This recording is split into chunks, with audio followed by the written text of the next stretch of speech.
Hi, ಇವತ್ತಿನ vlog one day routine morning to night. Hi, ಎಲ್ಲರಿಗೂ ನಮಸ್ತೆ. Welcome back to my YouTube channel. Last ವ್ಲಾಗಲ್ಲಿ ಒಂದು photo upload ಮಾಡಿದ್ದೆ ಲಾಸ್ಟಲ್ಲಿ. ಅದೇನು ಅಂತ ನೆಕ್ಸ್ಟ್ ವ್ಲಾಗಲ್ಲಿ ಹೇಳ್ತೀನಿ ಅಂತ ಹೇಳಿದ್ದೆ. ಅದೇನು ಅಂದರೆ 1 ತಿಂಗಳ ಹಿಂದೆ ನನ್ನ ತಂಗಿ ಎಂಗೇಜ್ಮೆಂಟ್ ಆಗಿತ್ತು. ಆವಾಗ ನಾನು ಇನ್ನೂ ಯೂಟ್ಯೂಬ್ ಚಾನಲ್ನ ಓಪನ್ ಮಾಡಿರಲಿಲ್ಲ. ಸೊ ಅದ್ರದ್ದು ವಿಡಿಯೋಸ್ ಆಗಲಿ ಏನೂ ನಾನು ಅಪ್ಲೋಡ್ ಮಾಡ್ತಾಯಿಲ್ಲ ಎಲ್ಲೂ ಸಹ. ಮುಂಬರುವ ವ್ಲಾಗ್ಸ್ಗಳಲ್ಲಿ ಮದುವೆಗೆ ಸಂಬಂಧಪಟ್ಟ ವ್ಲಾಗ್ಗಳನ್ನ ಹಾಕ್ತೀನಿ. ಬನ್ನಿ, ಇವತ್ತಿನ ವ್ಲಾಗ್ ಏನಿರುತ್ತೆ ಅಂದರೆ one day routine morning to night. ನನ್ನ ಮಾರ್ನಿಂಗಿಂದ ನೈಟ್ವರೆಗೂ ಏನಿರುತ್ತೆ ಅಂತ ನಿಮ್ಮ ಹತ್ರ ಶೇರ್ ಮಾಡ್ಕೊತಾ ಇದ್ದೀನಿ. ಇಷ್ಟ ಆದರೆ ಲೈಕ್ ಮಾಡಿ, ಶೇರ್ ಮಾಡಿ, ಕಮೆಂಟ್ ಮಾಡಿ, ಸಬ್ಸ್ಕ್ರೈಬ್ ಕೂಡ ಮಾಡ್ಕೊಳ್ಳಿ ಅಂತ ಕೇಳ್ಕೊತಾ ಇದ್ದೀನಿ. ನನಗೂ ಸಹ ಸಪೋರ್ಟ್ ಮಾಡಿ ಅಂತ ಹೇಳ್ತಾ ಇದ್ದೀನಿ. ಬನ್ನಿ ಸ್ಟಾರ್ಟ್ ಮಾಡೋಣ ಇವತ್ತಿನ ದಿನ ಹೇಗಿರುತ್ತೆ ಅಂತ. ಇವತ್ತು ಶನಿವಾರ ಆಗಿರೋದ್ರಿಂದ ನನ್ನ ಮಗಳಿಗೆ ಸ್ಕೂಲ್ ರಜೆ ಇತ್ತು. ಸೊ ಲೇಟಾಗೇ ಎದ್ದು ಮಕ್ಕಳು ನೀರು ಹಾಕಿ ರಂಗೋಲಿ ಹಾಕಿ ನೆಕ್ಸ್ಟ್ ಕೆಲಸ ಸ್ಟಾರ್ಟ್ ಮಾಡಿದೆ. ಸ್ಟಾರ್ಟಿಂಗೇ ಬಟ್ಟೆ ಒಗೆಯೋ ಕೆಲಸ ಇತ್ತು. ಬಟ್ಟೆ ನಾವು ವಾಷಿಂಗ್ ಮಿಷಿನ್ ಇಲ್ಲದೇ ಇರೋ ಕಾರಣ ಕೈಯಲ್ಲೇ ವಾಶ್ ಮಾಡೋದು. ಅದಕ್ಕೆ ಕಲ್ಲಿದೆ, ಕಲ್ಲ ಮೇಲೆ ಕ್ಲೀನಾಗಿ ವಾಶ್ ಆಗುತ್ತೆ, ನಮಗೂ ಕೂಡ ಎಕ್ಸಸೈಸ್ ಆಗುತ್ತೆ. ಸೊ ಬಟ್ಟೆ ಎಲ್ಲ ನಾನು ಇಲ್ಲೇ ವಾಶ್ ಮಾಡ್ಕೊಳ್ಳೋದು. ನನ್ನ ಮಗಳು ಸಹ ಈಗ ಬಂದು ಬಟ್ಟೆ ಒಗಿತೀನಿ ನಾನು ಕೊಡಿ ಅಂತ ಹಠ ಮಾಡ್ತಿದ್ಲು. ಒಂದು ಬಟ್ಟೆ ತೊಗೊಂಡು ಅಲ್ಲಿಗೂ ಒಕ್ಕೊಂಡು ಕೂತ್ಕೊಂಡಿದ್ಲು. ಅವಳು ಕೂಡ ಮಕ್ಕಳು ಹಾಗೆ ಹೆಣ್ಮಗು ಆಗಿರೋದ್ರಿಂದ ಎಲ್ಲ ಕೆಲಸ ಮಾಡೋದಕ್ಕೆ ಕೂಡ ಅವಳಿಗೆ ಇಂಟ್ರೆಸ್ಟ್ ತೋರಿಸ್ತಾಳೆ. ಹಾಗೆ ಇದರಲ್ಲೂ ಸಹ ಯಾವ ಕೆಲಸ ಮಾಡಬೇಕಾದ್ರೂ ಹಂಗೆ ಬರ್ತಾಳೆ. ನನಗೂ ತೊಂದರೆನೂ ಆಗ್ತಾಯಿರುತ್ತೆ, ಒಂದು ಕಡೆ ಖುಷಿನೂ ಆಗ್ತಾಯಿರುತ್ತೆ. ಏನೂ ಮಾಡೋಕ್ಕಾಗಲ್ಲ, ಮಕ್ಕಳಿಗೂ ಎಲ್ಲ ಕಲಿಸ್ಲಿ ಬಿಡು ಅಂತ ಕಲಿತಾರೆ. ಬಟ್ಟೆ ಎಲ್ಲ ಒಗ್ದು ಒಣಗಾಕಿ ನೋಡಿ ಎಷ್ಟು ಬಟ್ಟೆ ಒಗ್ದಿದ್ದೀನಿ ಅಂದರೆ ನನಗೂ ಸಾಕಾಗಿ ಹೋಗಿದೆ ಎಷ್ಟು ಬಟ್ಟೆ ಒಗೆಯೋಷ್ಟೊತ್ತಿಗೆ. ನಮ್ಮ ಯಜಮಾನ್ರು ಪೂಜೆ ಮಾಡಿ ಅವರೇ ತಿಂಡಿ ಕೂಡ ರೆಡಿ ಮಾಡಿದರು. ತಿಂಡಿ ತಿಂದ್ಕೊಂಡು ಬಾಕ್ಸ್ಗೆ ಹಾಕ್ಕೊಂಡು ತೊಗೊಂಡು ಆಫೀಸ್ಗೆ ಹೋದರು. ಅವರು 9:30 ಹೋಗ್ತಾರೆ. ನಾನು ನನ್ನ ಮಗಳು ಇಬ್ಬರು ಸ್ನಾನ ಮಾಡಿಕೊಂಡು ಫ್ರೆಶ್ ಅಪ್ ಆಗಿ ಇಬ್ಬರೂ ಟಿಫನ್ ಮಾಡೋಕ್ಕೆ ಅಂತ ರೆಡಿ ಆದ್ವಿ. ಅವಳು ಅದೇ ಯಾವ ಡ್ರೆಸ್ ಕೇಳ್ತಾಳೋ ಅದೇ ಡ್ರೆಸ್ಸೇ ಹಾಕಬೇಕಾಗುತ್ತೆ. ಇದು ಅವಳೇ ಸೆಲೆಕ್ಟ್ ಮಾಡಿದ್ದು. ಪ್ರತಿದಿನವೂ ಅಷ್ಟೇ ಅವಳು ಸೆಲೆಕ್ಟ್ ಮಾಡೋ ಬಟ್ಟೆನೇ ಹಾಕತ್ತೀವಿ ನಾವು. ಟಿಫನ್ಗೆ ಮ್ಯಾಗಿ ಮಾಡಿದ್ದೆ.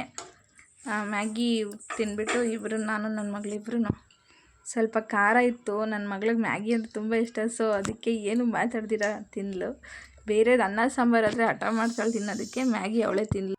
ಟಿಫನ್ ಎಲ್ಲ ತಿಂದಾದ್ಮೇಲೆ ನಾನು ನನ್ನ ಮಗಳಿಬ್ರು ಸ್ವಲ್ಪ ಹೊತ್ತು ರೆಸ್ಟ್ ಮಾಡಿದ್ವಿ. ಅವಳ ಜೊತೆ ನಾನು ಆಟ ಆಡಿದೆ. ಅವಳು ಏನಾದರೂ ಸಾಂಗ್ ಹೇಳ್ತಾ ಇದ್ಲು, ಅದೆಲ್ಲ ಕೇಳಿಸ್ಕೊಂಡು ಸ್ವಲ್ಪ ತಂಗೆ ಟೈಮ್ ಸ್ಪೆಂಡ್ ಮಾಡಿದ್ವಿ ನಾನು ಅವಳು ಇಬ್ಬರೂ. ಅವಳು ಹೇಳಿದ್ದು ಸ್ಕೂಲಲ್ಲಿ ಹೇಗಿದ್ದಮ್ಮ, ಸ್ಕೂಲಲ್ಲಿ ಫ್ರೆಂಡ್ಸ್ ಆದ್ರೆ ಯಾರಾದರೂ ಎಲ್ಲ ಅಂತ ಕೇಳ್ತಾ ಇದ್ರೆ, ಸಿಕ್ಕಿದ್ರಮ್ಮ. ಎಷ್ಟು ಜನ ಫ್ರೆಂಡ್ಸ್ ಅಂದರೆ 3 ಜನ ಫ್ರೆಂಡ್ಸು. ಹೆಸ್ರು ಹೇಳಮ್ಮ ಅಂದರೆ ನನಗೆ ಗೊತ್ತಿಲ್ಲ ಅಂತ ಹೇಳ್ತಾ ಹಾಗೆ ಆಟ ಆಡ್ಕೊಂಡು ಲಂಚ್ ಅವರ್ ಹಾಗೇ ಹೋಯ್ತು. ಲಂಚ್ಗೆ ನಾನು ಇವತ್ತು ಮೊಸರನ್ನ ಮಾಡಿದ್ದೆ. ಮೊಸರನ್ನ ಉಪ್ಪಿನಕಾಯಿ ಜೊತೆ ಮೊಸರನ್ನ ಊಟ ಮಾಡಿದೆ. ನನ್ನ ಮಗಳು ಸಹ ತುಪ್ಪನ ತಿಂತಾಯಿದ್ಲು. ಮೊಸರನ್ನ ನೋಡ್ಬಿಟ್ಟು ನನಗೆ ಮೊಸರನ್ನ ಬೇಕು ಅಂತ ಹೇಳಿದ್ಲು. ನಾನು ಊಟ ಮಾಡಬೇಕಾದ್ರೆ ಮೀಶೋದಲ್ಲಿ ನಾನೊಂದು ಚೈನ್ನ ಆರ್ಡ್ರ್ ಮಾಡಿದ್ದೆ. ಅದು ಊಟ ಮಾಡೋ ಟೈಮಲ್ಲೇ ಬಂತು. ನನ್ನ ತಂಗಿ ರಿಸೀವ್ ಮಾಡಿಕೊಂಡ್ಳು. ಅದು ನನ್ನ ತಂಗಿ ಮದುವೆಗೋಸ್ಕರ ಆರ್ಡ್ರ್ ಮಾಡಿದ್ದು. ಬಟ್ ನಾನು ಎಕ್ಸ್ಪೆಕ್ಟ್ ಮಾಡಿರೋ ಥರ ಇರಲಿಲ್ಲ ಅದು. ಬಟ್ ನಾನು ಕೊಟ್ಟಿರೋ ರೇಟ್ಗೆ ಓಕೆ. ಅದು ಮದುವೆಗೆ ಅಷ್ಟು ಯೂಸ್ ಆಗುತ್ತೋ ಇಲ್ವೋ ಗೊತ್ತಿಲ್ಲ. ಒಟ್ನಲ್ಲಿ ಚೆನ್ನಾಗಿದೆ. ನಾನು ಕೊಟ್ಟಿರೋ ಅಮೌಂಟ್ಗೆ ಮೋಸ ಇಲ್ಲ. ಬಟ್ ಇನ್ನೂ ದೊಡ್ಡದಾಗಿರುತ್ತೆ ಅಂತ ಎಕ್ಸ್ಪೆಕ್ಟ್ ಮಾಡಿದೆ. ಅದು ತುಂಬ ಚಿಕ್ಕದಾಗೋಯ್ತು ಅಂತ ನನ್ನ ಅನಿಸಿಕೆ. ಇದು ನಾನು ಮೀಶೋದಲ್ಲಿ ಆರ್ಡ್ರ್ ಮಾಡಿರೋದು. ನಾನು ಏನೇ ಒಂದು ತೊಗೊಂಡ್ರೂ ಕೂಡ ಆನ್ಲೈನಲ್ಲಿ ಮೀಶೋದಲ್ಲೇ ತೊಗೊತೀನಿ. ಕ್ವಾಲಿಟಿ ವೈಸು ಮತ್ತು ಪ್ರೈಸು ಎಲ್ಲ ನಮ್ಮ ಬಜೆಟ್ಗೆ ಸಿಗುತ್ತೆ. ಸೊ ನಾನು ಮೀಶೋದಲ್ಲೇ ಯಾವುದಾದ್ರೂ ಕೂಡ ತಗೊಳೋದು. ಏನಾದರೂ ನಂಗೆ ಇಷ್ಟ ಆಗಿಲ್ಲ ಅಂದರೆ ರಿಟರ್ನ್ ಕೂಡ ಇದೆಯಲ್ಲ ಆಪ್ಷನ್ಸು, ರಿಟರ್ನ್ ಸಹ ಮಾಡ್ತೀನಿ. ನೋಡಿ ಈ ಚೈನು ನಾನು ಇನ್ನೂ ಸ್ವಲ್ಪ ದೊಡ್ಡದಾಗಿರುತ್ತೆ ಅಂತ ಎಕ್ಸ್ಪೆಕ್ಟ್ ಮಾಡಿದೆ. ಸೊ ಚಿಕ್ಕದಾಯಿತು, ಸ್ವಲ್ಪ ಡಿಸಪಾಯಿಂಟ್ ಆಯಿತು. ಸೊ ಪರವಾಗಿಲ್ಲ, ಏನು ಮಾಡೋದಕ್ಕೆ ಆಗಲ್ಲಲ್ಲ. ಈಗ ತೊಗೊಂಡಾದ್ಮೇಲೆ ಒಂದು ಸರಿ ಆದರೂ ಯೂಸ್ ಆಗುತ್ತಲ್ಲ ಅಂತ ಸೊ ನಾನು ಸ್ಯಾಟಿಸ್ಫೈಡ್ ಮಾಡಿಕೊಂಡೆ. ನೋಡಿ, ನಿಮಗೇನಾದರೂ ಇಷ್ಟ ಆದರೆ ಪ್ಲೀಸ್ ಒಂದು ಲೈಕ್ ಮಾಡಿ ಇದಕ್ಕೆ. ನನ್ನ ಮಗಳಿಗೆ ಇಷ್ಟ ಆಯಿತು. ಅದು ನೋಡಿದ ತಕ್ಷಣ ಹಾಕು ಅಂತ ಹಠ ಮಾಡ್ತಿದ್ಲು. ಅಲ್ಲಿಗೂ ಒಂದು ಸತಿ ವೇರ್ ಮಾಡಿ ಒಂದು ಫೋಟೋ ಕೂಡ ನಾನು ಕ್ಲಿಪ್ ಮಾಡಿದೆ. ಇದನ್ನು ರಿಸೆಪ್ಷನ್ಗಾಗಲಿ ಇಲ್ಲ ಧಾರೆಗಾಗಲಿ ಯೂಸ್ ಮಾಡಲ್ಲ. ಬೇರೆ ಶಾಸ್ತ್ರ ಟೈಮಲ್ಲಿ ಏನಾದರೂ ಯೂಸ್ ಮಾಡ್ಕೊತೀನಿ ಅಷ್ಟೇ. ಯಾಕಂದ್ರೆ ನನ್ನ ಡ್ರೆಸ್ಗೆ ಇಲ್ಲಾಂದರೆ ಸ್ಯಾರಿಗೆ ಏನಾದರೂ ಮ್ಯಾಚ್ ಆಗೋದಿದ್ದರೆ ಯೂಸ್ ಮಾಡ್ಕೊತೀನಿ. ಸೇಮ್ ಇದೇ ಥರದ್ದೇ ಒಂದು ನನ್ನ ಚಿಕ್ಕ ತಂಗಿ ಕೂಡ ಆರ್ಡ್ರ್ ಮಾಡಬೇಕು ಅಂತ ಅಂದ್ಕೊಂಡ್ಳು. ಇದನ್ನು ನೋಡಿಬಿಟ್ಟು ಬೇಡ ಅಂತ ಸುಮ್ಮನೆ ಆಗೋಗ್ಬಿಟ್ಲು. ಯಾಕಂದರೆ ಅವಳಿಗೂ ಕೂಡ ಇದು ಇಷ್ಟ ಆಗಲಿಲ್ಲ, ಚಿಕ್ಕದಾಗಿದೆ ಅಂತ. ಟೈಮು 3 ಗಂಟೆ ಆಗಿತ್ತು. ನನ್ನ ಮಗಳಿಗೆ ನಿದ್ದೆ ಬಂದುಬಿಟ್ಟಿತ್ತು, ಅವಳು ಮಲ್ಕೊಂಬಿಟ್ಟಿದ್ಲು. ಮಳೆ ಬರ್ತಿತ್ತು, ನನಗೆ ನಿದ್ದೆ ಬರಲಿಲ್ಲ. ಸೊ ನಾನು ಮಳೆ ನೋಡಿಕೊಂಡು ಎಂಜಾಯ್ ಮಾಡಿಕೊಂಡು ಎದ್ಬಿಟ್ಟೆ. ನಿದ್ದೆ ಮಾಡ್ತಾಯಿದ್ದಾಳೆ ನನ್ನ ಮಗಳು. ಯಾವಾಗೂ ಇದೇ ಥರನೇ ಮಲಗೋದು. ನಾನಂತೂ ಮಳೆ ನೋಡ್ಕೊಂಡು ನಿಂತ್ಬಿಟ್ಟಿದ್ದೆ. ಟೈಮ್ ಹೋಗಿದ್ದೇ ಗೊತ್ತಾಗಲಿಲ್ಲ. ನಾನು ಹೋಗಿ ಅವಳ ಜೊತೆ ಸ್ವಲ್ಪ ಹೊತ್ತು ನಿದ್ದೆ ಮಾಡಿದೆ.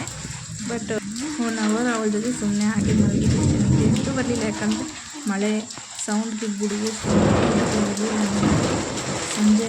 ಸಂಜೆ ಒಂದು 5:30 ಅಷ್ಟೊತ್ತಿಗೆ ಎದ್ದೇಳಿದ್ಲು.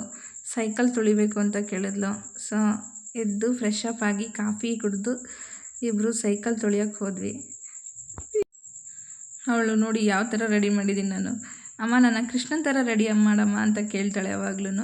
ನಾನು ಬಿಡು, ನಾನು ಒಬ್ಬಳೇ ತುಳ್ಕೊಂಡು ಹೋಗ್ತೀನಿ ಅಂತೇಳಿ ಸೈಕಲ್ ಒಬ್ಬಳೇ ತುಳಿತಾ ಇದ್ದಾಳೆ. ಆದರೂ ಮಕ್ಕಳನ್ನ ಬಿಡೋಕ್ಕಾಗಲ್ವಲ್ಲ, ರೋಡಲ್ಲಿ ಗಾಡಿಗಳು ಬರ್ತಾ ಇರ್ತವೆ. ಸೊ ಹಿಂದೆನೇ ಇರಬೇಕಾಗುತ್ತೆ, ಕೇರ್ಫುಲ್ಲಾಗಿ ನೋಡ್ಕೋಬೇಕಾಗತ್ತೆ. ನಾನು ಅವಳು ಹಿಂದೆನೇ ಹೋಗ್ತಾಯಿದ್ದೆ. ಸ್ವಲ್ಪ ಹೊತ್ತು ಎಂಜಾಯ್ ಮಾಡಿದ್ಲು ಅವಳು. ಮಳೆ ಬರ್ದಿದ್ದ ಕಾರಣದಿಂದ ಹೆಚ್ಚೊತ್ತು ಆಟ ಆಡಿಸ್ಲಿಲ್ಲ. ಸೊ ಸ್ವಲ್ಪ ಹೊತ್ತು ಆಟ ಆಡಿದ್ಲು, ಒಂದು ಅರ್ಧ ಗಂಟೆ ಹಂಗೆ. ತುಂಬ ಎಂಜಾಯ್ಮೆಂಟ್ ಮಾಡಿಕೊಂಡು ಸೈಕಲ್ ತುಳಿತಾ ಇದ್ಲು. ರೋಡಲ್ಲಿ ತುಂಬ ಜನ ಮಾತಾಡಿಸ್ತಾರೆ, ಬಟ್ ಇವಳು ಯಾರ ಜೊತೆನೂ ಮಾತಾಡಲ್ಲ. ಬಂದು ಈ 3 ವರ್ಷ 4 ವರ್ಷ ಆದರೂ ಇನ್ನೂ ಯಾರ ಜೊತೆನೂ ಹೊಂದ್ಕೊಂಡ್ಲೇ ಇಲ್ಲ ಇವಳು. ಯಾರಾದರೂ ಮಾತಾಡ್ಸಿದ್ರೆ ಹಿಂದಿಂದಕ್ಕೆ ಹೋಗ್ತಾಳೆ. ನೋಡಿ ಹೇಗೆ ಅವಳೆ ಟರ್ನ್ ಮಾಡ್ಕೊಂಡು ಹೋಗ್ತಾಳೆ. ಪಕ್ಕದಲ್ಲಿ ಅಂಕಲ್ ಬರ್ತಿದ್ರೆ ಅಂಕಲ್ನೇ ಸ್ವಲ್ಪ ಟಚ್ ಮಾಡೋಕ್ಕೆ ಹೋಗ್ಬಿಟ್ಲು. ನಮ್ಮ ಮನೆ ಗ್ರೌಂಡ್ ಫ್ಲೋರ್ ಆಗಿರೋದ್ರಿಂದ ಅವಳು ಆಟ ಆಡೋದಕ್ಕೆಲ್ಲ ತುಂಬ ಚೆನ್ನಾಗಿದೆ ಜಾಗ. ಬೆಂಗಳೂರಲ್ಲಿ ಮನೆಗಳೇ ಚಿಕ್ಕದಾಗಿರುತ್ತೆ, ಆಟಾಡೋಕ್ಕೆ ಮಕ್ಳಿಗೆ ಜಾಗನೇ ಇರಲ್ಲ. ಸೊ ನಾವು ಒಗ್ದಿರೋ ಬಟ್ಟೆಗಳೆಲ್ಲ ಮಡಚಿ ಎತ್ತಿಟ್ಟು ಆನಂತರ ಪಾತ್ರೆಗಳೆಲ್ಲ ವಾಶ್ ಮಾಡಿದೆ. ಯಾರೂ ವಿಡಿಯೋ ಮಾಡೋಕ್ಕಿರಲಿಲ್ಲ, ನಾನೇ ವಿಡಿಯೋ ಮಾಡಿಕೊಂಡು ಹಾಗೆ ಪಾತ್ರೆನೆಲ್ಲ ವಾಶ್ ಮಾಡಿಟ್ಟು. ವಿಡಿಯೋ ಎಡಿಟಿಂಗೆಲ್ಲ ಸ್ವಲ್ಪ ಕಷ್ಟ ಆಗ್ತಿದೆ. ಏನಾದರೂ ಮಿಸ್ಟೇಕ್ ಆದರೆ ದಯವಿಟ್ಟು ಕ್ಷಮಿಸಿ. ಪಾತ್ರೆ ಎಲ್ಲ ವಾಶ್ ಮಾಡಿಟ್ಟು ನಾನು ಹಾಗೆ ನೆಕ್ಸ್ಟು ಅಡುಗೆ ಕೂಡ ಪ್ರಿಪೇರ್ ಮಾಡೋಕ್ಕೆ ಪ್ರಿಪೇರ್ ಮಾಡ್ತಾಯಿದ್ದೆ. ಮುದ್ದೆ ಮಾಡಿಬಿಟ್ಟು ಮುದ್ದೆಗೆ ಸೊಪ್ಪು ಸಾಂಬಾರು. ಆ ಸಾಂಬಾರು ನಾನು ಮಾಡಿ ನಮ್ಮಮ್ಮ ಮನೆಯಿಂದ ತಗೊಬಂದಿದ್ದು ಸಾಂಬಾರನ್ನ. ನಮ್ಮಮ್ಮ ಮನೆ ಇಲ್ಲೇ. ಕ್ಲೀನಿಂಗ್ ಎಲ್ಲ ಮುಗೀತು. ನಿಮ್ಮ ಭೇಟಿ ನೆಕ್ಸ್ಟ್ ವ್ಲಾಗಲ್ಲಿ ಮೀಟ್ ಮಾಡೋಣ. 9:30 ಆಗಿದೆ. ಇವತ್ತಿನ ನನ್ನ ವ್ಲಾಗ್ ಮುಗಿಸ್ತಾ ಇದ್ದೀನಿ.